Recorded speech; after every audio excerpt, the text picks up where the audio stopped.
Shalom, kita bertemu kembali di Intisari Sekolah Sabat. Kita sudah masuk ke pelajaran yang ke-10 dalam kuartal yang kedua di tahun 2021. Saya mendoakan kesejahteraan saudara-saudara yang terkasih dalam Tuhan dimanapun Anda berada, sama ada di Sabah, di Malaysia, di luar negara seperti rakan jiran kita Indonesia dan semuanya. Semoga Tuhan beserta dengan kita dan melindungi kita dari pandemi COVID-19 dan juga cabaran-cabaran kehidupan yang lainnya. Untuk memulakan, mari kita tunduk kepala dan kita berdoa. Bapa di surga, terima kasih untuk kasih-Mu kepada kami sehingga di ruangan ini kami dapat bersama-sama untuk sekali lagi melihat intipati dan intisari pelajaran sekolah sahabat kami. Besertalah dengan kami dan kirimkanlah Roh Kudus-Mu untuk memandu hati dan pikiran kami, supaya kami dapat mengerti dan mengaplikasikan intipati pelajaran sekolah sahabat ini di dalam kehidupan kami. Terima kasih Tuhan. Ampuni segala dosa kami. Di dalam nama Yesus kami berdoa. Amin. Saudara-saudara yang terkasih, untuk pelajaran kali ini kita lihat ya, pelajaran yang ke-10 tajuknya ialah Perjanjian Baharu. Ini adalah tajuk yang ke-10 ya. Dan ayat hafalan kita terdapat di dalam Yeremia pasal 31 ayat yang ke-31 dan firman-Nya berbunyi, sesungguhnya akan datang waktunya, demikianlah firman Tuhan. Aku akan mengadakan perjanjian baru dengan kaum Israel dan kaum Yahuda. Kalau kita melihat kepada intipati pelajaran sekolah sahabat kali ini, kita harus bertanya dan menjawab persoalan-persoalan yang ada di screen ini. Yang pertama sekali, Tuhan menetapkan perjanjiannya sebagai perjanjian kekal. Mengapa kita dapati ada perjanjian baru? Apa perbedaan antara yang baru dan yang lama, dan apakah keduanya serupa? Nah, kita lihat garis besar daripada intisari pelajaran sekolah sahabat kita ini adalah seperti berikut. Apa yang baru dalam perjanjian baru? Dalam persoalan ini ada dua tajuk kecil yang kita akan lalui, yaitu perjanjian yang lebih baik, janji yang lebih baik dalam versi Indonesia, dan perjanjian yang lebih baik dalam versi Mission Sabah, dan korban yang lebih baik, keimamatan yang lebih baik, dan versi Mission Sabah adalah iman perjanjian baru. Kemudian, apa yang lama dalam perjanjian baru? Penulis yang sama, hukum yang sama. Dalam versi Sabah Mission, sesungguhnya akan datang waktunya. Kemudian, hubungan yang sama. Dan dalam versi SD Mission Sabah, pekerjaan hati.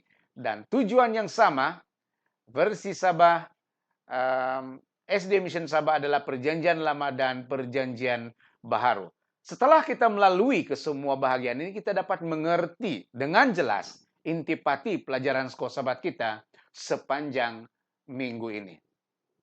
Baik, kalau kita lihat di sini, di dalam bahagian yang pertama, penulis yang sama, hukum yang sama, atau sesungguhnya akan datang waktunya. Terus saja kita kepada Yeremia pasal 31 ayat 33 dan 34. Dan 34 itu telah dipetik pada bahagian akhir daripada ayat tersebut. Dan kita mendengar firman Tuhan sebagai berikut. Tetapi beginilah perjanjian yang kuadakan dengan kaum Israel sesudah waktu itu. Demikianlah firman Tuhan. Aku akan menaruhkan Tauratku dalam batin mereka dan menuliskannya dalam hati mereka. Maka aku akan menjadi Allah mereka dan mereka akan menjadi umatku. Aku akan mengampuni kesalahan mereka dan tidak lagi mengingat dosa mereka. Kita tahu bahwa orang Israel berdosa, melanggar perjanjian mereka dengan Tuhan oleh ketidaksetiaan mereka. Bagaimana kita tahu? Yeremia pasal 31 ayat 31 dan 32. Kemudian kita tahu Yeremia menubuatkan perjanjian baru. Intipatinya sama, tetapi diperbaharui dengan penerangan yang terperinci. Dan kita lihat daripada raja ini, kita melihat bahwa intipati daripada perjanjian baru itu sebenarnya penulis yang sama. Siapa? Tuhan. Dan hukum yang sama, dan perjanjian didasari dengan hal yang sama. Dan seterusnya, dasar daripada perjanjian tersebut adalah pengampunan dan belas kasihan. Ada dua perkara, pengampunan dan belas kasihan. Lalu apa yang kita dapat munculkan daripada kriteria-kriteria ini adalah perjanjian baru adalah perjanjian yang diperbaharui mencakupi penggenapan dari yang pertama. Bahagian yang kedua di dalam pelajaran sekolah sahabat kita mengatakan hubungan yang sama, pekerjaan hati dalam versi yang lain ya. Hosea pasal 2 ayat 20 katakan, pada waktu itu demikianlah firman Tuhan, aku akan mendengarkan langit dan langit akan mendengarkan bumi. Dalam bentuk puitis ayat ini, tetapi apa maksudnya? Lihat, bangsa Israel tidak setia kepada Tuhan, tetapi dia ingin memperbaharui hubungan mereka. Itulah inti dari perjanjian baru. Tuhan ingin memenangkan hati kita sekali lagi. Dan sesudah itu kita pahami bahwa hukum Taurat atau hukum 10 yang diadakannya itu adalah hukum kasih dan sifat kasih Tuhan. Dan dia ingin kita memperbaharui pikiran dan perasaan. Dia ingin kita memperbaharui pemikiran dan perasaan kita. Bagaimana kita tahu itu? Kita lihat dalam ayat-ayat seperti Yeremia pasal 31 ayat 33, Yeskiel pasal 18 ayat 31, dan Yeskiel pasal 36 ayat 26. Semua ayat ini menyatakan tentang keinginan Tuhan untuk menaruh Tauratnya dalam batin kita dan menuliskannya di dalam hati kita. Dan memperbaharui hati dan roh kita. Kemudian Tuhan mengatakan kamu akan kuberikan hati yang baru, roh yang baru di dalam batinmu. Ini semua adalah inisiatif Tuhan untuk dia dapat apa? Untuk dia dapat memenangi kita kembali dari segala keberdosaan kita yang sebelumnya. Demikian, ini bukanlah tujuan yang baru. Maksudnya adalah ini adalah perhubungan yang sama sejak awal. Tuhan ingin memiliki umatnya. Apa yang kuperintahkan kepadamu pada hari ini haruslah engkau perhatikan. Artinya di sini dalam Ulangan pasal 6 ayat 6, ini bukanlah benda yang baru, benda yang sama, tetapi Tuhan perbaharui demi untuk memenangkan hati manusia. Saudara-saudara yang terkasih, kita ikuti bahagian yang seterusnya. Nah, di dalam buku Ellen G. White, Patriots and Prophets, ya, di muka surat 372 dikatakan sebagai berikut, hukum yang sama ini yang diukir di atas loh batu ditulis oleh Roh Kudus di atas loh hati manusia. Gantinya, kita berusaha meneguhkan kebenaran kita sendiri, maka kita menerima kebenaran Kristus. Darahnya menebus dosa-dosa kita, penurutannya diterima bagi kita. Kemudian hati yang telah diperbaharui oleh Roh Kudus akan menghasilkan buah-buah roh itu. Melalui anugerah Kristus, kita akan hidup dalam penurutan kepada hukum Allah yang ditulis di dalam hati kita. Ini adalah pernyataan Ellen G. White. Kita lanjutkan. Mari kita lihat yang seterusnya. Tujuan yang sama. Atau di dalam versi Sabah Mission, Perjanjian Lama dan Perjanjian Baru, kita terus rujuk kepada Yesaya 56 ayat yang ke-7. Mereka akan kubawa ke gunungku yang kudus dan akan kuberi kesukaan di rumah doaku. Aku akan berkenan kepada korban-korban bakaran dan korban-korban sembelihan mereka yang dipersembahkan di atas mezbahku. Sebab rumahku akan disebut rumah doa bagi segala bangsa. Saudara-saudara yang terkasih, ini adalah tujuan Tuhan untuk memperbaharui perjanjiannya bersama dengan kita. Tuhan mengundang semua bangsa untuk mengambil bahagian dari janjinya. Ini adalah inti dari perjanjian ini. Kemudian seterusnya intipati perjanjian baru adalah sama. Kasih karunia Tuhan tersedia bagi sesiapa yang menginginkan. Melalui siapa? darah Yesus Kristus. Roma pasal 3 ayat 21 hingga 24. Dan kemudian orang Yahudi yang menerima Yesus memeluk perjanjian baru ini dengan membangun fondasi gereja. Orang bukan Yahudi dari setiap bangsa bergabung dalam perjanjian dan dicangkokkan di dalam umat Tuhan yang benar. Lihat dalam Roma pasal 11 ayat 1 hingga 24. Jadi, tujuan yang sama. Memanggil bangsa Israel. Bagi setiap orang yang ingin menyambut perjanjian baru ini. Dan dimeterai ataupun diterima melalui Yesus Kristus, darah Yesus Kristus. Dan kita yang bukan Yahudi akan tercangkuk bersama-sama sebagai umat Allah sesuai dengan nas dalam Rom pasal 11 ayat 1 hingga 24. Inilah maksud daripada bahagian pelajaran sekolah Sabat ini, dan kita lanjutkan kepada yang seterusnya. Kita lihat tajuk yang berikut. Tajuk yang berikut, perjanjian yang lebih baik, janji yang lebih baik. Perjanjian yang lebih baik dalam versi Sabah Mission. Ibrani pasal 8 ayat 6 katakan, tetapi sekarang ia telah mendapat suatu pelayanan yang jauh lebih agung, karena ia menjadi pengantara dari perjanjian yang lebih mulia, yang didasarkan atas janji yang lebih tinggi. Apa maksudnya? Kitab Ibrani menjelaskan Yesus menggenapi nubuatan perjanjian baru yang terdapat di dalam Yeremia pasal 31 ayat 31 hingga 34 dan menjelaskan perbedaan dan persamaan antara kedua perjanjian tersebut. Selanjutnya kita lihat mengapa perjanjian ini lebih baik daripada yang lama. Mengapa yang baru lebih baik pada yang lama? Ya, kita lihat gambar-gambar ini dan kemudian teksnya ialah perjanjian lama menggunakan simbol untuk menjelaskan keselamatan. Simbol untuk menjelaskan keselamatan. Dalam perjanjian baru tidak ada simbol yang diperlukan. Karena apa? Yesus mati untuk dosa-dosa kita dan menjadi pengantara bagi kita di hadapan Bapa. Bagaimana kita tahu tuh? 1 Korintus pasal 15 ayat 3 dan Ibrani pasal 7 ayat yang ke-25. Dulu simbol, sekarang yang sebenar. Dan yang sebenar itu adalah siapa? Yesus Kristus yang menjadi penyelamat dan pengantara kita dengan Tuhan. Dan seterusnya kita lihat, mengapa janji yang baru lebih baik? Mau tahu kenapa dia lebih baik lagi? Kita selalu menginginkan yang baru itu lebih baik. Memang hakikatnya di sini lebih baik. Apa dia? Keselamatan adalah sama pada kedua perjanjian, tetapi yang lama didasarkan kepada suatu janji yang masih di hadapan, yang belum kelihatan pada waktu itu.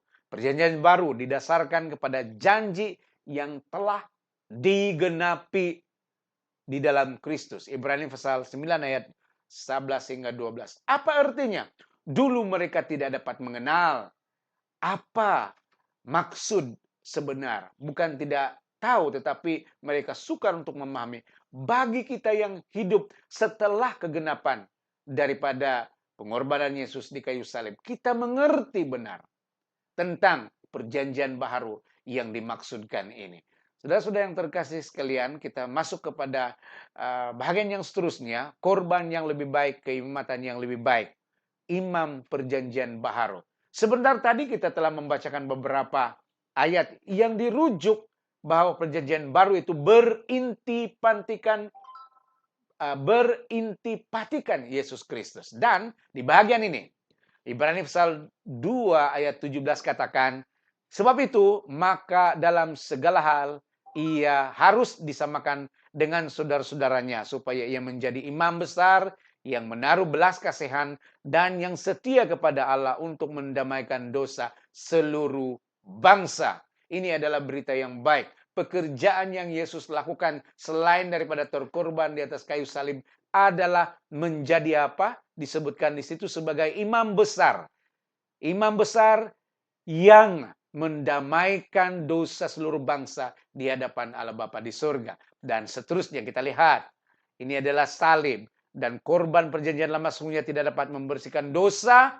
Para pemberi persembahan ataupun pengudusan mereka. Ibrani pasal 10 ayat 1 hingga 4 menjelaskan bagaimanapun pengorbanan Kristus dalam perjanjian baru adalah penghapus dosa-dosa kita dan menguduskan kita. Ibrani pasal 10 ayat 10, 12 dan 14.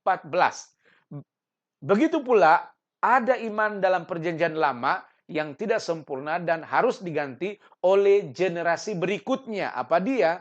Dalam perjanjian baru, Yesus adalah imam besar sampai selama-lamanya. Ibrani 6 ayat 20. Dan selain itu, dia melayani kita seperti itu di surga. Saudara-saudara yang terkasih, kita lihat pada bahagian yang seterusnya. Tirai di tempat Maha Kudus robek ketika Yesus mati di salib. Dalam Matius pasal 27 ayat 51 ada menyatakan hal ini. Kejadian ini apa? Menandakan bahwa transisi dari simbol kenyataan dari perjanjian lama kepada yang baru. Maksudnya simbol yang selama ini telah berlaku di dalam upacara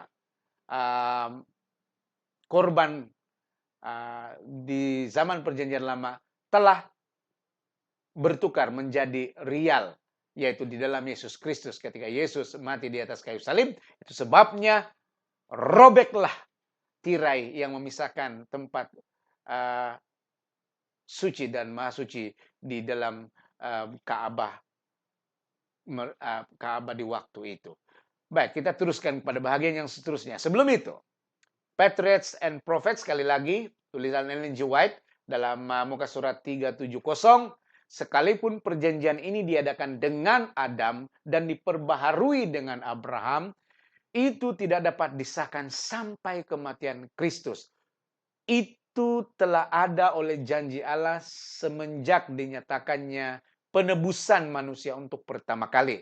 Itu telah diterima oleh iman, tetapi apabila itu disahkan oleh Kristus, itu disebut satu perjanjian baru. Artinya, apa yang dilakukan perjanjian-perjanjian yang terlibat semasa Adam dan Abraham dan seterusnya generasi yang berikutnya hanya sah oleh kematian Yesus Kristus. Sebab itulah kita melihat di sini bahwa perjanjian lama dan perjanjian baru adalah ciri yang sama, kesinambungan, tetapi pengesahannya dari perjanjian itu adalah perjanjian baru di mana tubuh Kristus sendirilah yang terkorban dan akhirnya Yesus menjadi imam besar, pengantar bagi kita dan pendamai antara kita dengan Allah Bapa di surga.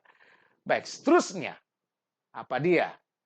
Kita melihat bahwa intisari pada kali ini, intisari pelajaran sekolah sahabat kita pada kali ini adalah intisari yang sangat penting sekali. Di mana di dalam hal ini kita harus mengerti bahwa tidak ada perbezaan antara perjanjian lama dan baru. Cuma dia telah diperjelaskan dan tidak menjadi rahasia lagi yang senang diterima oleh kita.